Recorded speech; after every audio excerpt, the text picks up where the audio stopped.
Hello, everybody. I'm so excited today about being here with my guest because I love her already, and I don't even know her yet. But I love her because she's an LPC. I love her website. She's also an A-sector, a sex therapist. And so those two things alone, you being a mental health therapist that specializes in sex, that pretty much gets me to love you. Like we start at love and we build from there. All right. So but she's here today and she's going to dive in to the conversation that I've been having with you guys, which is maritalpreneurs and how do we save these marriages? How do we beat the odds? And so their divorce rate is 75%. And I've probably said that so much that maritalpreneurs are like, could you stop saying that out loud? And I get that, but I want you to know that there are like practical skills you can have that we can beat the odds. Like that doesn't have to be the case. And so, Kelley, if you would tell us a little bit about yourself and then about your training, and then, unfortunately, which is what I want really Kelley's, I think, out of all the things that she knows, what I'm most excited about is that she works with couples with discernment counseling, which is kind of figuring out what to do with the relationship, and then even some divorce counseling. And so I'd love for her to talk a little bit about that because so many couples don't come in until it's too late because they haven't had the time, because they've been doing all of these things, because they hope that it would get better. It's been a while since I've been in school and did the research, but I'm pretty sure I remember most couples don't come in until after they've been dealing with a problem 6 years. And so if I think that I'm remembering that statistics correctly, but don't quote me on that, but I'm pretty sure that was my training. And so, okay, so Kelley, tell us about yourself and your practice first and how people can reach you, just in case I forget to ask that at the end. Thank you so much for that wonderful intro and for really being so passionate about this particular demographic in couples. Mm-hmm. I too am passionate about them. And when our paths crossed, I said, who is this? I have to get to know her. We have to talk. Yeah. Background, as you mentioned, is a licensed professional counselor and a certified sex therapist. I have a specialty, as you do, with couples. And I got to this place. I've been married coming up on 34 years this September. Oh, wow. So I think a lot of us as therapists specialize in things we have interest in. Yeah. And so this became an interest of mine. And, as you know, Natalie, we can specialize in anything we want. Yep. And there's nothing that I feel more excited and interested and curious about. So I'm a licensed professional counselor, certified sex therapist, specialize at this point in couples. I love to help couples save their marriage. And entrepreneurial couples are higher level couples in so many ways because they have so many different roles. Yeah. And nuances. We were talking before we went on that even getting them to find a mutual time to schedule is a challenge. So starting with how I got to this place, I realized when I was working with couples that when I was looking at your website and things were clicking for me, when we would get to the business part, when we got to talking about their relationship, I really clicked because I too am in an entrepreneurial relationship. And it all fits for me. These couples became, I would get many different referrals, and slowly but surely my practice really specialized to only couples. And some of those couples are unsure whether or not they want to save the relationship. Some, as you say, wait too long to come in. Yeah. So my biggest type of model for this couple is really common sense couples therapy. These couples, we are just one schedule, one appointment on their schedule in an overbooked day. Yeah. So whatever time we have with them, it has to be simple, targeted, and direct. And there has to be value for these couples because they know what their rate is per hour.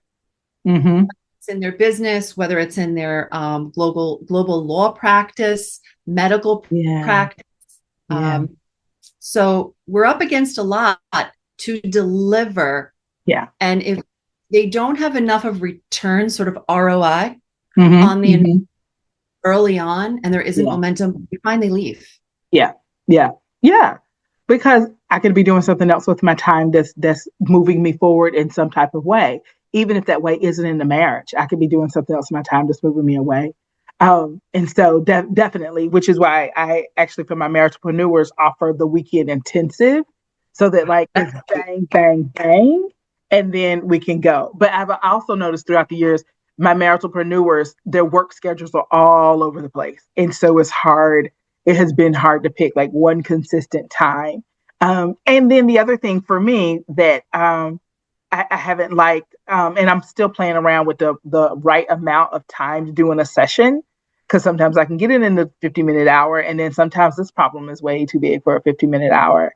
And so I'm really excited about serving this population and giving them what they need, So, okay, I want to say one other thing about you, that you're a coach as well. And so I love that you can bring that coaching in, and it's not just therapy. So to really meet your clients wherever they are. And so that's so exciting. That coaching is how you and I extend outside of the office. Yep, it definitely is. Mm-hmm. And I sort of tried to distill 4 steps with couples, with these particular couples. Generally, these couples can be moderate to higher net worth couples. Not always, but they can be. Yeah. What are more specialized steps for them? Number 1, in our sessions, to try to get each of them to take their role and how the dynamic formed. Oh, I love you already. Okay. Because they're so direct and time limited, they come in sometimes with an agenda of what their partner is doing. Yeah. So having to expose them to the model of holding the mirror up to thyself. Yes. 2, to really discuss with them and to kind of get out in the open how difficult it's going to be for the 3 of us to schedule. Yeah. And to really talk about what is our process, what is our best chance of being successful, and to kind of set this as a priority over your business relationship, because that personal relationship flows down into the business relationship. And yes. We can convey to these entrepreneurial couples that if they build that secure, attached, erotic, romantic bond, they can have the sky's the limit for business. But if they're not doing well, things are flowing down. Right. So number 2 is prioritize. 3, be accountable. There's the coaching piece. Accountability is I follow up with personal voice texts, joint text to them, checking in on things we agreed upon. I also have them fill out a personal agenda for change, which Dr. Bill Doherty and his work in discernment counseling actually gave us that wonderful, I can send you that. And lastly, for these wonderful overscheduled couples, manage your triggers and create boundaries where they need to be. So that's so good. 4 points I thought was helpful for our talk. Oh, they are. Okay. So how do you help a person identify, I got to work on me, I can't focus on my partner?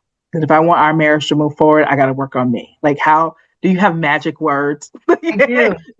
I do. What are the magic? I basically, again, my common sense couples therapy approach is actually ask, how has it worked for them? Because they're very data driven. Yeah. And it's pure and simple. How has it worked thus far? Not well. Okay. Not well.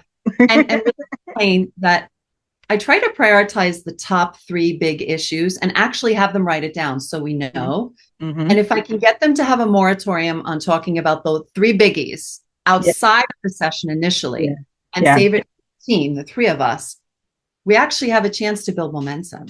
Yes. I love it. That's kind of how I handle that. And I'd say most people get it.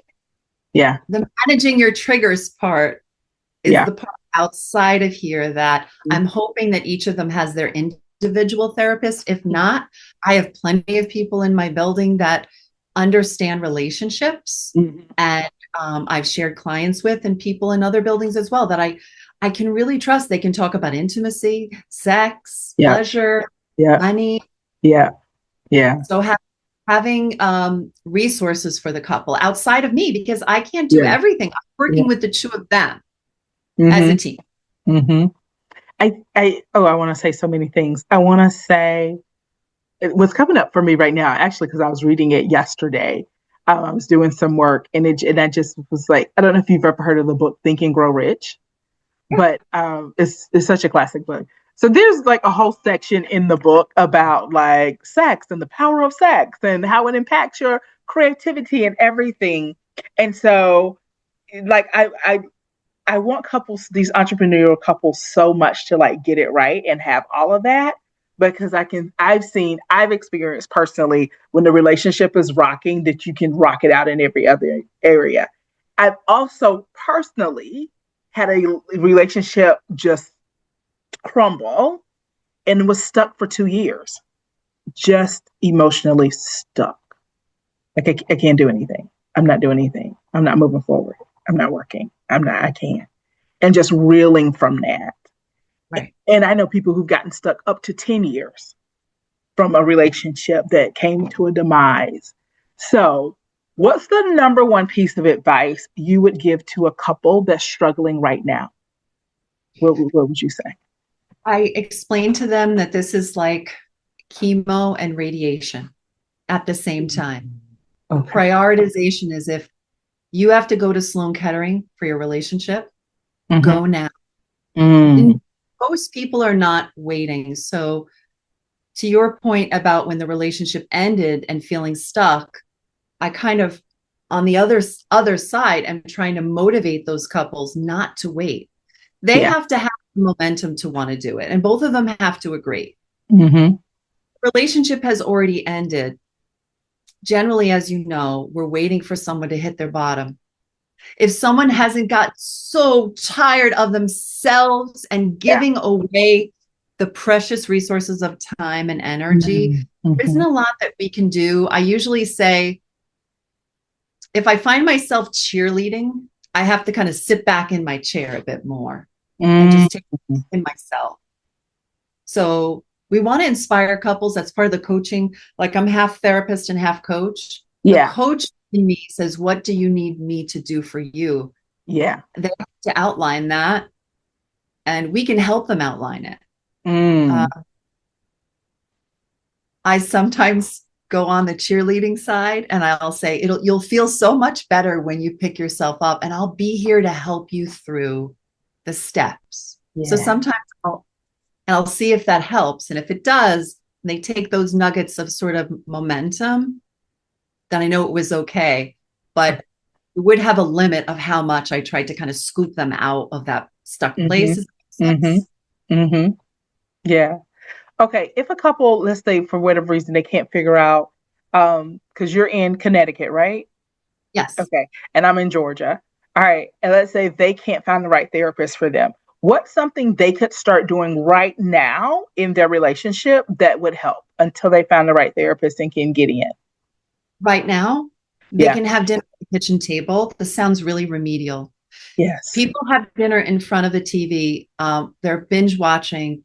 There is zero time for entrepreneurial couples outside of work and alcohol, which is their natural way to cope. And have too many roles in their relationship. So the number one thing I would do would be to take back some territory of time. Either eat at the table, sit on the deck and have a cup of tea. Take back anything that you can. I had a couple once, Natalie, who could pinpoint when their relationship went like this. They had like one breakfast a week targeted at them and like one afternoon. And when the afternoon left and then the breakfast left, that's when they were able to identify that they were just on autopilot. So it's common sense couples therapy and sex therapy. It is. Don't really share anything original. We're repeating common sense things. And that's what sex therapy, couples therapy is. It's when you get introduced as at a party of here's a sex therapist, we're talking about attachment.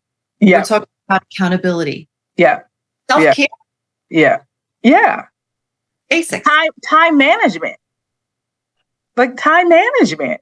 And I think specifically for entrepreneurial couples, that's probably one of the biggest things that we're focusing on, like time management. And so unfortunately, your marriage cannot grow without you putting any time into it. Yes. You have to put some time into it. Now, the good news is you don't have to put 100 hours a week. You don't. But you do need to put some specific, set aside, prioritize. Oh, one of my supervisees calls it protected time. And I love that. And so I've totally taken that terminology from her. Okay. But I love it. Like, you have to have some protected time. Okay, that would mean that you're a person that could say no. Ooh. I love the book by William Ury, The Power of a Positive No, because being a yes person doesn't get you what you need. You need to be able to say no, maybe, or I'll get back. But to this, I was writing down some notes before I came on. One of them was the power of buying back your time. Ooh. So especially with these couples, but with all couples, I'll try to find where can you get your groceries delivered? It's $8 if you have Amazon Prime. It's $8. Yeah. They'll put it in your box. Yeah. Is there any way that the house can be cleaned at least once a month? And many couples, the answer is yes. For some couples, that's not the case. And then they're doing some of those tasks together, and we're trying to find a way to create positive mindset and sort of treats for them at the end. Yeah. Like, what is your treat?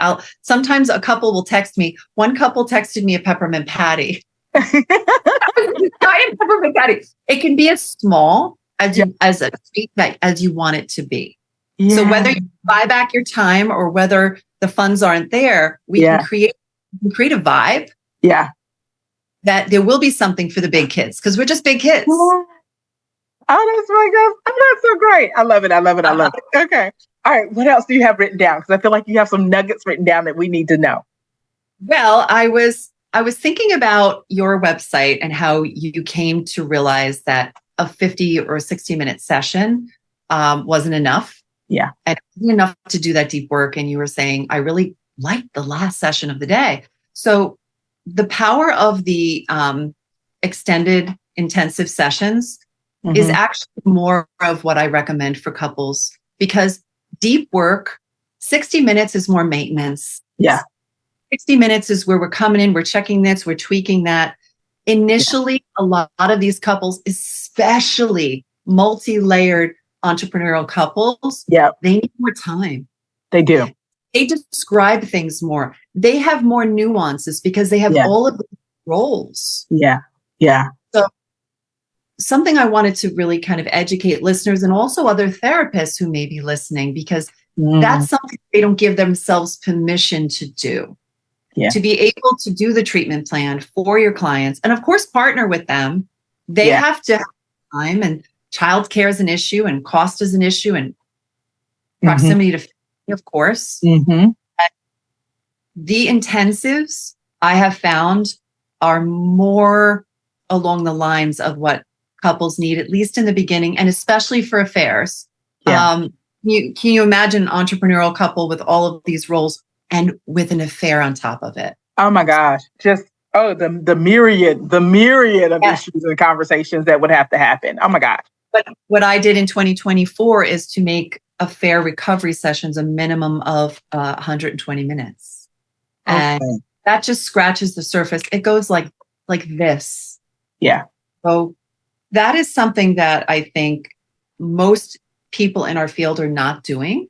And not every couple can do it. We have people who are new to therapy, who have a lot of triggering, who really aren't candidates to be in extended sessions, and or have health issues, or they just don't have the fitness yet. They have to build. Yeah. Yeah. So we kind of have to gauge. We do have to gauge. And I do want to say, I want to say this is I loved who I was as a new therapist coming out the gate, but I was at a point where I was just trying to follow the rules and do what my teachers told me to do. Yeah.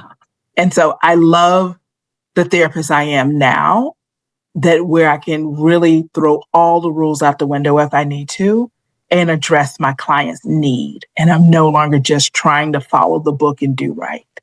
Now I love And so I want to implore entrepreneurial couples in particular that new therapists are great. And I love new therapists and I love their excitement and everything.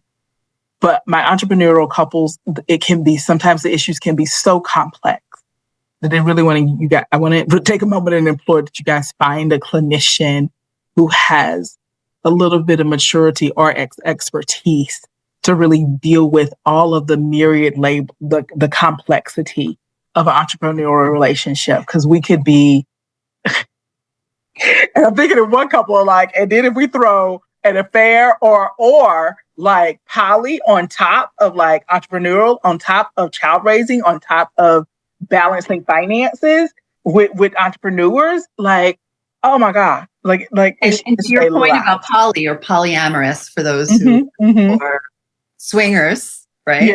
Yes. I have found in the last year or so, middle-aged, usually male partners, this is what I have found in my sample, are the ones sort of trying to or wanting to introduce that into the marriage. Yeah. And think about, we're sex therapists, so we are sex positive therapists. Yeah. However, if you don't have the years behind you, you may not be able to hold a space for the person who is shocked by this, devastated by this, scared of this. You may just use the sex positivity and say, it's okay, it's good, it's fine. Rather than saying, wow, I see where you're at and I see where you're at. And to talk about the pros and cons. Definitely so. If you have no time now, one of the cons of this would be even less time. And what are the pros? And to be able to have the relationship experience behind you. And being a sex therapist is, I would say, a very unique thing, because we get exposed to a lot of different concepts that general therapists aren't dealing with. Right? Yeah. Years ago, I wrote a blog post that sex is everywhere but nowhere. And I remember in my graduate school program, we could take human sexuality or substance abuse. Right. Same here.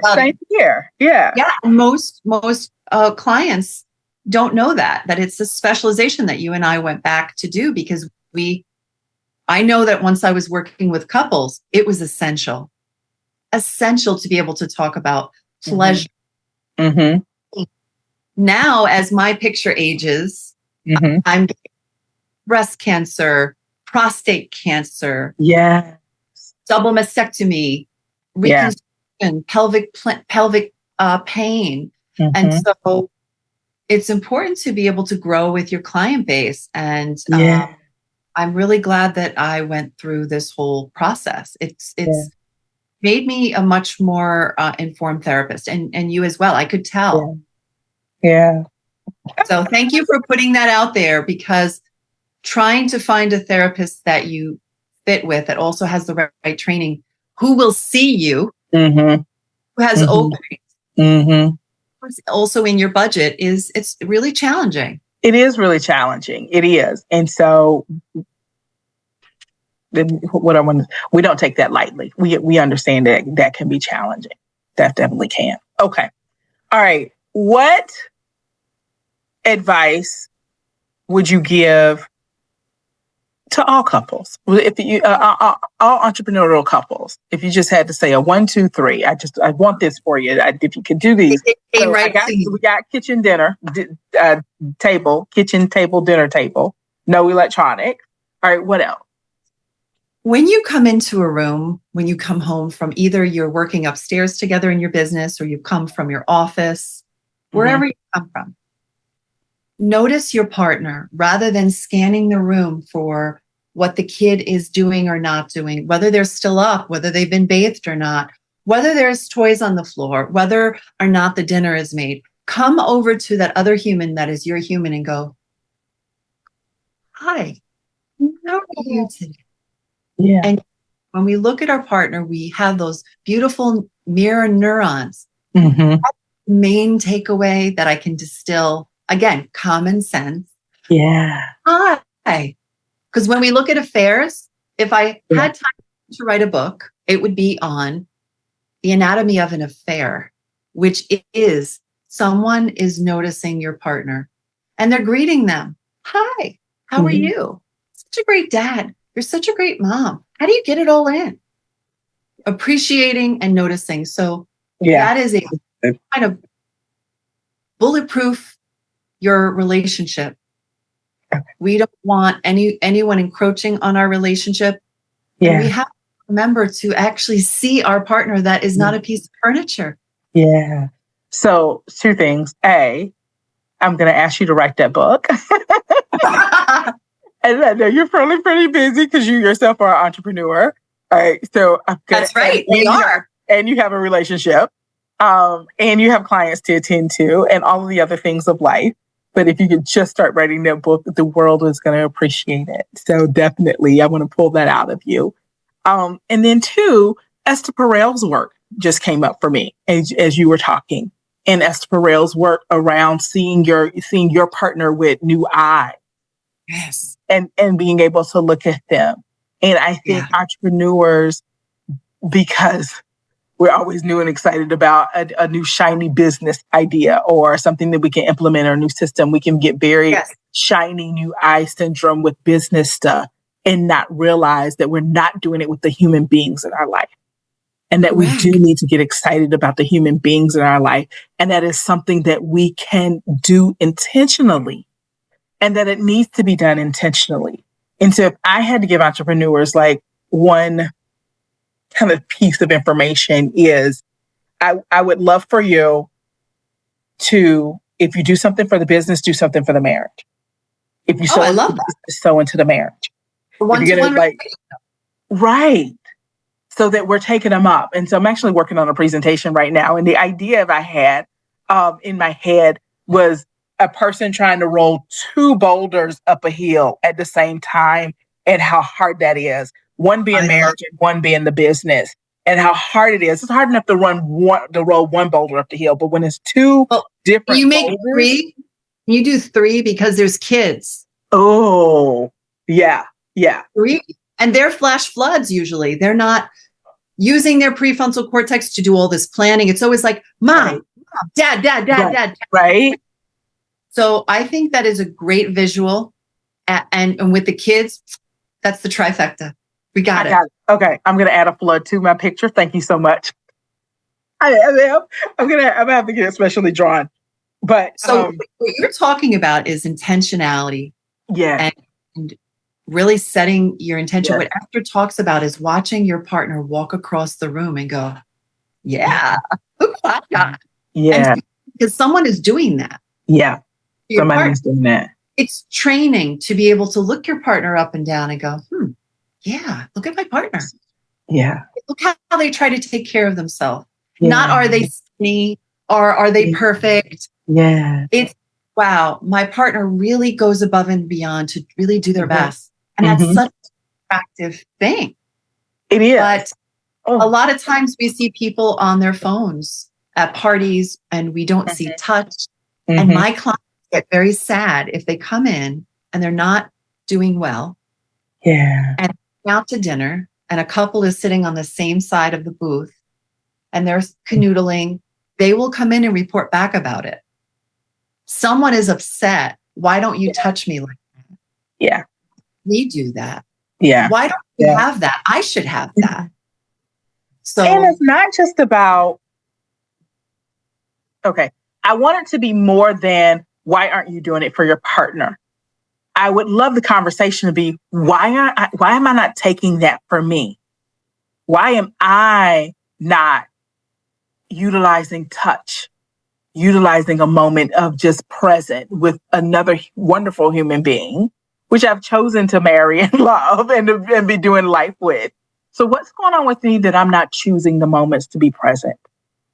When I could be. It's the sleepwalk effect through life. Yeah. Dr. Emily Jamea has just written a book in the last year called The Anatomy of Desire. And she talks about the very premise that you are of if I'm not connected to my partner, am I doing anything connected for myself anywhere? And in one example, the person asked, well, when did you last feel connected? And they were remembering when they used to row, and they'd be on the wall, they'd see the fog come up. And what was the homework, you think, for that client? Go rowing again. And if you are feeling and sensing and noticing, you're creating a being in the moment presence that you could actually touch your space or trace their lips and see what you have.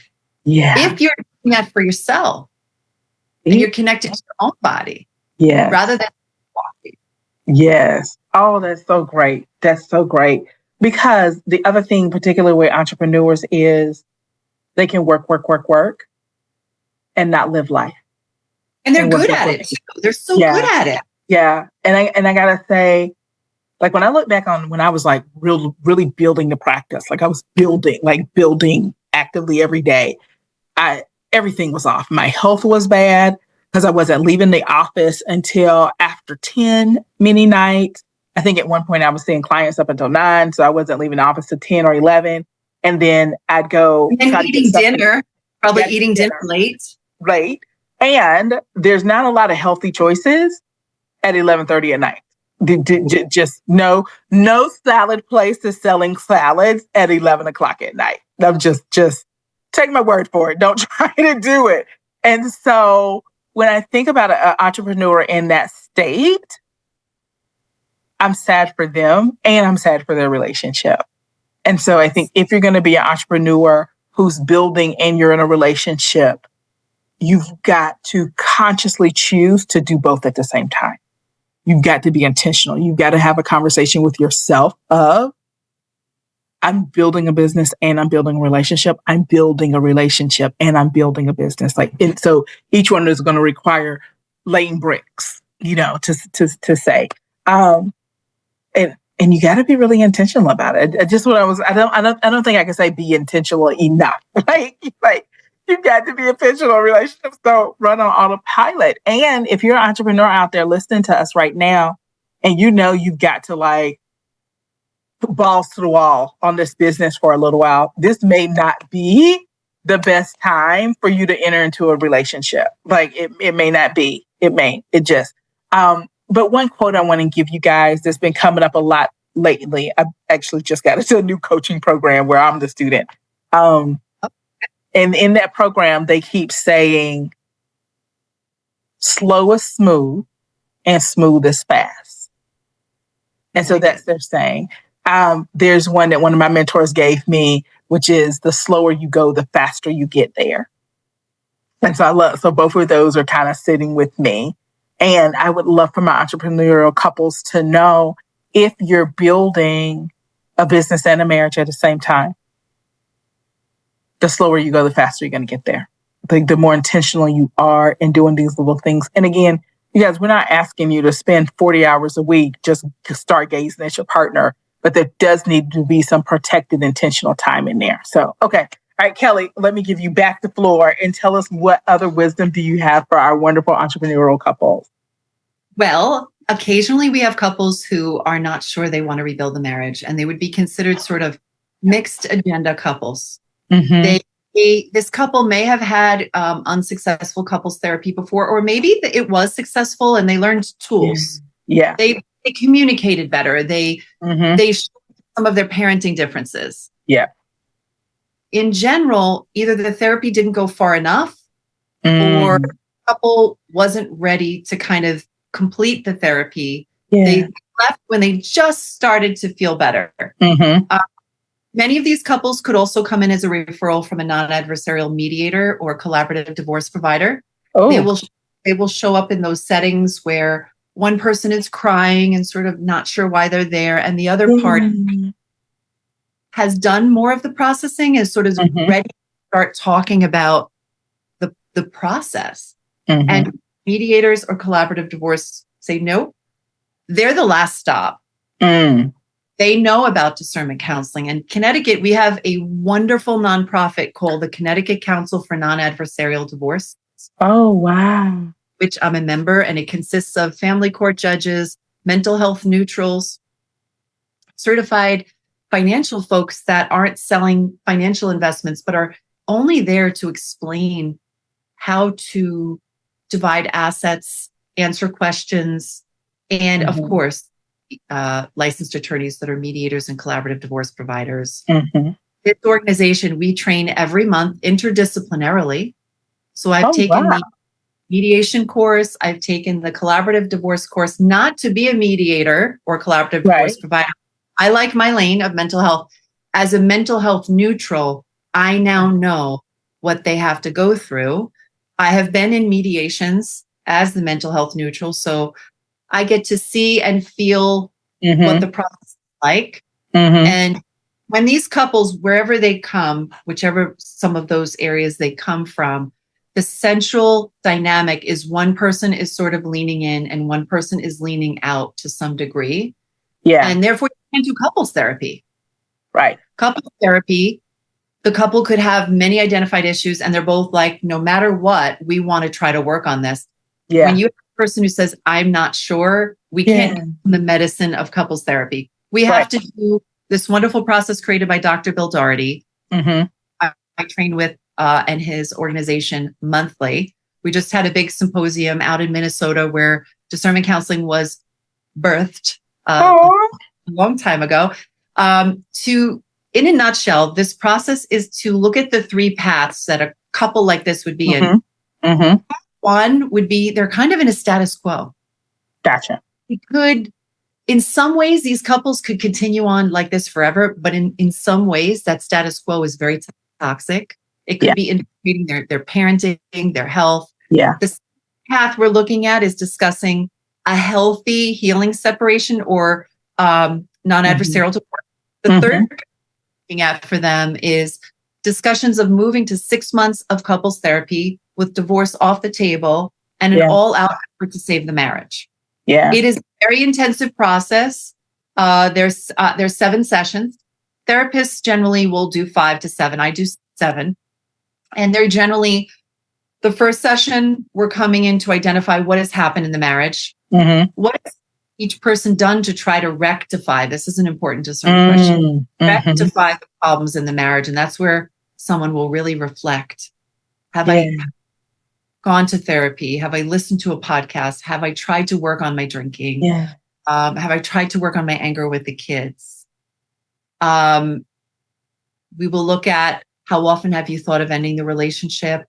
What if impact have the children had? I see that after the first child, things go downward a bit.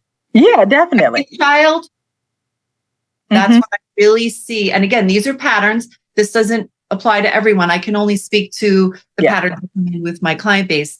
So this discernment counseling process, with it only being 7 sessions, it can't morph into some weird form of couples therapy. Right. I explained to them that discernment counseling is like being in the ER. Gotcha. You can't stay in the ER forever. We don't make a decision for them to move forward. We drill down and ask very in-depth questions. The format of discernment is very different. We bring them together for roughly a half hour in the beginning of the session. One will go to the waiting room and I'll give them reflecting things to think of and fill out and watch. And I will drill down with the person who is here. Again, what has brought you to this place? When were the best of times? And I have to always preface, I'm not saying that there aren't any more, because the leaning in person is like, what do you mean? There's no more best of times. You have 2 different clients in 2 different places. And I always tell them I do have a bias. I am a marriage-friendly therapist. I will dig under every stone with you, and I will help you, if you've looked under every stone, to be child-focused and to help if one of you does not want to repair the marriage, do a mindful and conscious handoff to the non-adversarial divorce process. Many of those couples, though, will be interested in a healing separation. So, I love that. And I got to say, I've heard about discernment counseling. I haven't trained in it at all. But the term healing separation is so sweet to my ears. And so would you go a little bit into like what that is? Because I think when I think of separation, when I've worked through people with separation, when I've experienced my own separations, it feels gut wrenching. It feels like you are ripping my body in half. And so a healing separation is just like what? We could heal through this process and not hurt through this process? Like, say more. So I give it to you to say more. Natalie, you have this uncanny way of being just so authentic and validating to people who will be listening. Feels like, because it is truly like being a grief worker when there's someone that wants the separation and someone who does not. Yeah. Many times these discernment counseling clients will already come into you in some weird form of a separation. Someone living in the basement, someone sleeping in the child's room. And in some instances, someone has moved out. So sometimes you're discernment counseling with a twist, I call it, with healing separation. And basically, that's a little different. They're in the ER, but now they're in intensive care. When someone says, I really need space from you, I can't be in the home with you. And again, that takes different forms with nesting or someone staying at members. We'll figure that part out. But there's most of my clients, there's usually children involved. So they have an audience, they don't have privacy. Trying to grapple with all of that. The feeling inside people's bodies who do not want the healing separation is abandonment. You know, we all look through the lens of attachment. Yeah. My role is to try to facilitate and explain how this can actually be an intervention. I don't want to say anyone. In rare cases, should someone go straight to a divorce, it might be quote unquote right for them. In general, people who do a healing separation, if they do divorce, they do it better. They acclimatize to, their brain starts to shift and function better. They've had conversations that they weren't able to have alone. They've been able to be child focused. If they are going to divorce, they're going to do better. Many couples want to go to couples therapy. And we have a process to get them there. I will have them fill out their goals and objectives. And we have a session where they discuss this. So it's real. This could be the only, Dr. Bill Doherty has taught us in discernment counseling, this could be the only chance they have to save the marriage. So with a healing separation and or discernment, and healing separation was not created by Dr. Bill Doherty. It was created by Dr. Bruce Fisher. He who died way too soon. So his model become as well known as Dr. Bill Doherty's. I think if they had existed at the same time and were still alive, they would eventually cross paths because so many couples are already in some form of a separation. And it's generally 1 to 3 months, Natalie. And so I usually tell people, you've been doing this for this long. People don't go past 3 months. I don't know if you've noticed that, but generally people really need a sense of what am I doing in my life? But we usually slow them down for 1 to 3 months to either work on themselves, work on strengthening their relationship with their children, their finances. If there's any threat of divorce, I will tell people to start looking at their finances now, that you actually have to prepare to divorce. That's surprising to people. People go, I say, and some of my clients can't divorce right away. They actually a period where they'll meet with a mediator, collaborative divorce provider, and actually plan out the finances and plan out the timeline. So they can be secure and stable during this very difficult process. I feel like everything you've said, I've just been dealing with couples, and I have a lot of supervisees. So I'm also have their cases on so I probably always have a case in my head about something that's applying to something. But we were just in a conversation where somebody jumped out too soon of the relationship, and now they're scrambling to figure out finances. And as the clinicians, we're like, if you could have just had one more conversation with us, you could have just had one more conversation with us, we would have helped you think about the consequences of your decision. And also save you money. Honestly, you may have been thinking, I don't want to spend any more money on this, but they're unfortunately not realizing, especially if they have kids, they're tied to this person for the rest of their life. They'll be co-grandparents together. Right.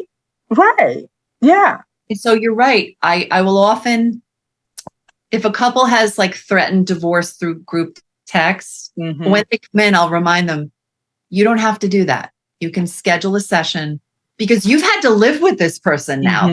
That's outside of session. How was that for you? Yeah.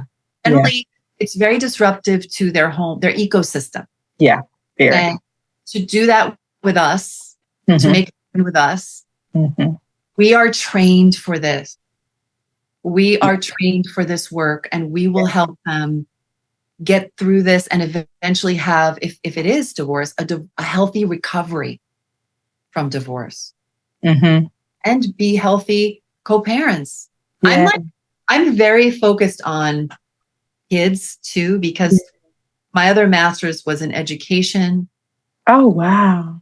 I had a certification as an elementary ed and a school counselor a long time ago. And I'm like a freaking freight train for kids of like, no, you can't do that.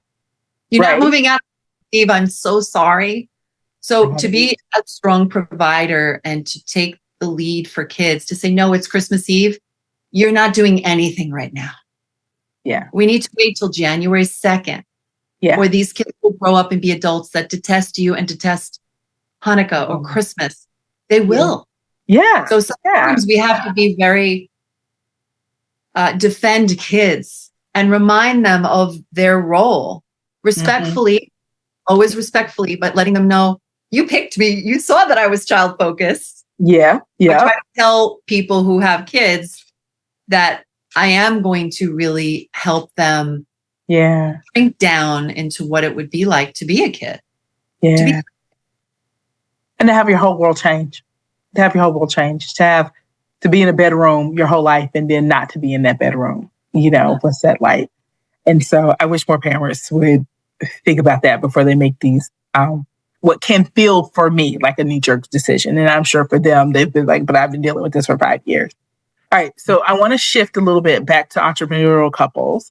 So entrepreneurial couples with kids, and they're trying to balance it all, growing the business, saving the marriage, raising the kids, being a good grandson, all of those things. What advice would you give to those people?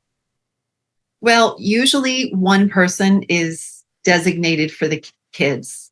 I would say not to do that. I would really try. If they're an entrepreneurial couple in the same entrepreneurial entity, they have more power and control to be more interchangeable. Because the person who is usually driving the kids around, leaving early from work to go to the doctor, I usually find there's resentment. Yeah. But if we ask that particular partner, and I think we all know who that partner is, to stop doing that, they thwart their own efforts when their partner does try to show up by saying, you don't know the kid's background.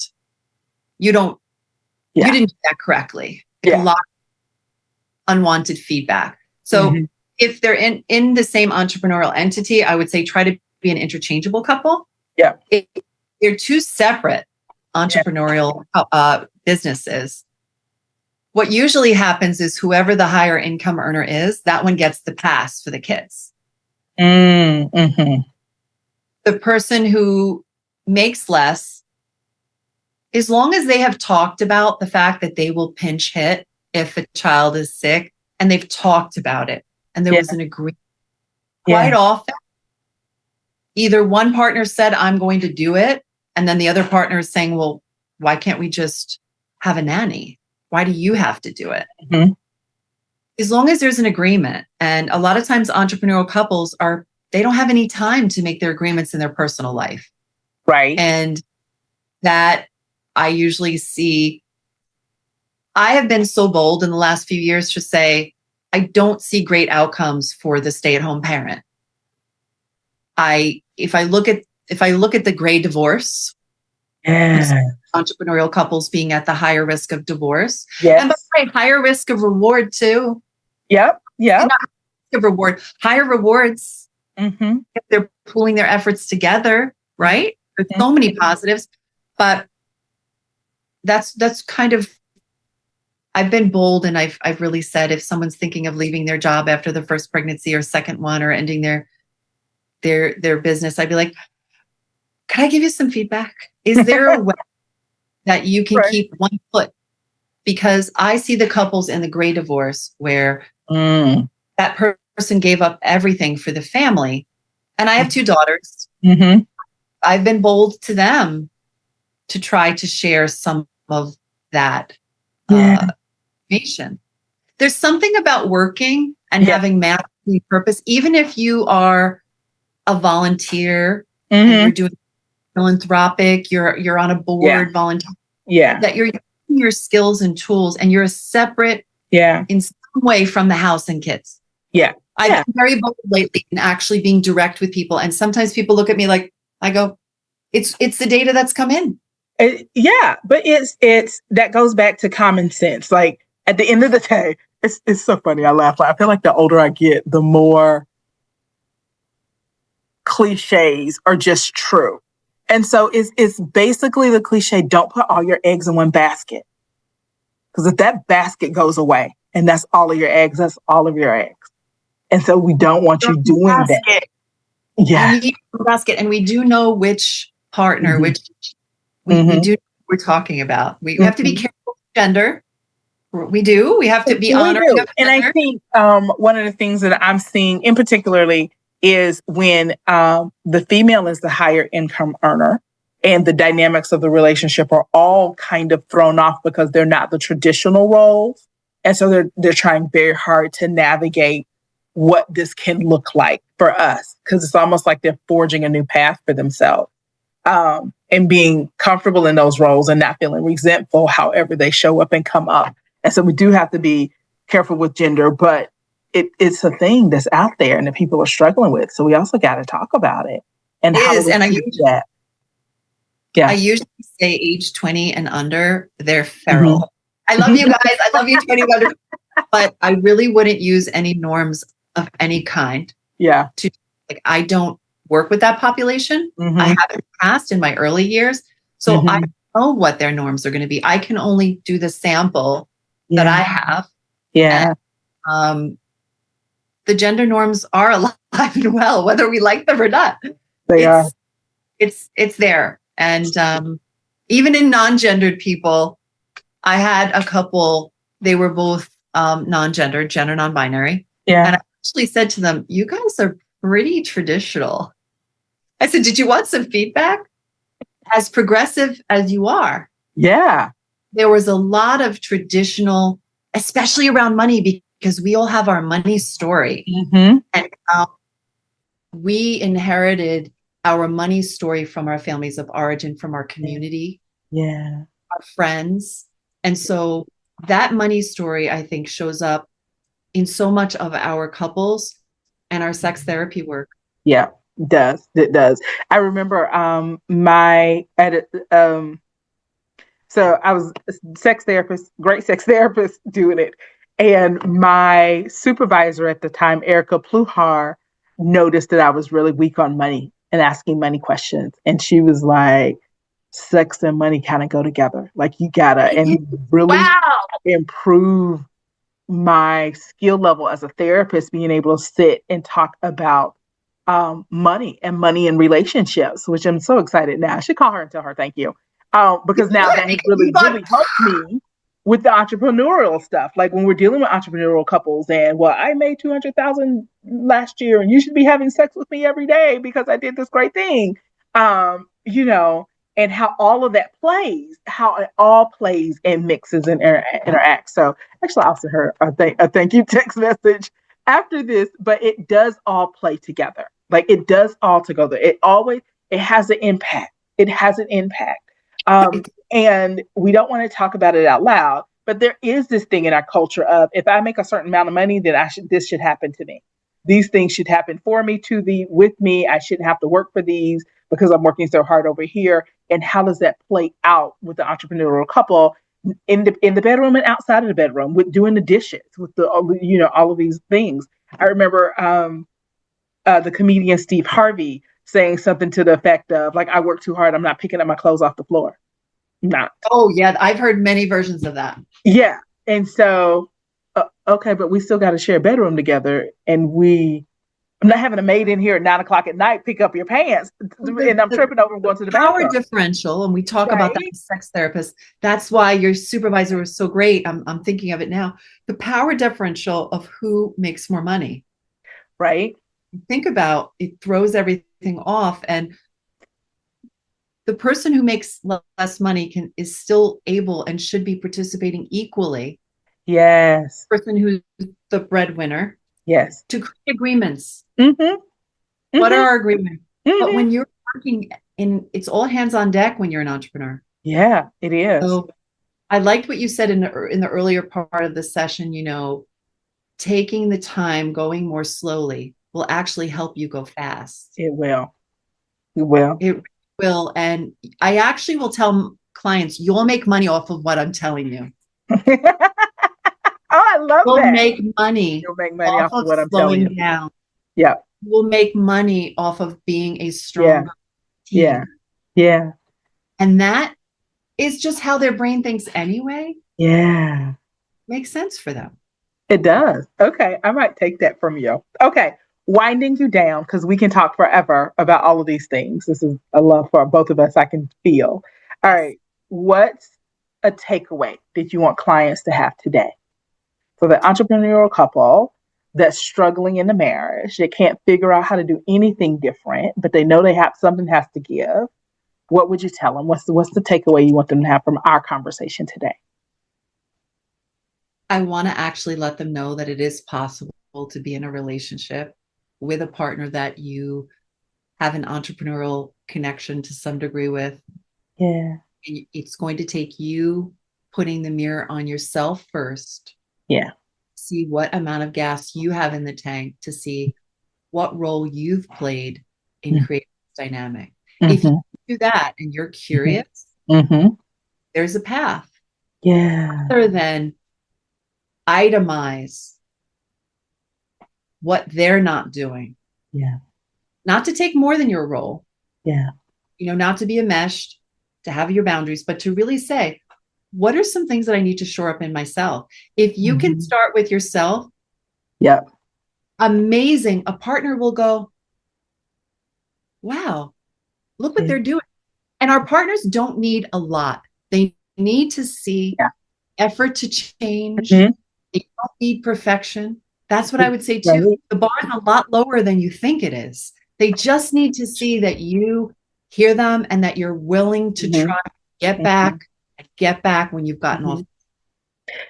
I think that's probably been one of the most amazing things that I've learned about human beings in sex therapy.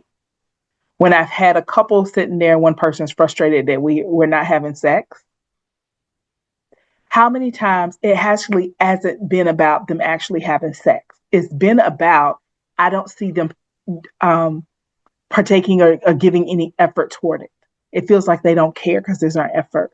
But if there's a little bit of effort, they're all okay. Like, I'm okay if we don't have sex. I just wanted to know that you were willing to work toward it, that you were willing to get there, that you saw me and verbalize that. And I think that has been the most amazing thing that I've just learned about human beings and couples who are in love with each other is it doesn't take much at all. They just want to know that you care enough to try to do something different. We don't have to get there, but you have to try. And that's such a beautiful thing. Thank you so much for bringing that forward. So, all right. I am so glad we have done this because you are a kindred spirit. Yeah. I love our talk and I love our overlapping interests, and you're doing beautiful work for your clients. Right. Thank you. And it sounds like you're doing beautiful work for your clients. And if anybody's in Connecticut, how can they get in contact with you? Well, I'm sure you'll put my information. I usually will say Hopkins-Alvarez.com. Okay. I get back to my clients personally. I have a personal touch. I have more of a concierge, private couples therapy type of process. Yeah. And I look forward to hearing any questions people have after this, and especially any counseling students that are out there. Any questions? I love mentor fellow professionals. I love it too. All right. Well, thank you guys again for tuning in and listening. And I look forward to sharing so much more with you guys. So.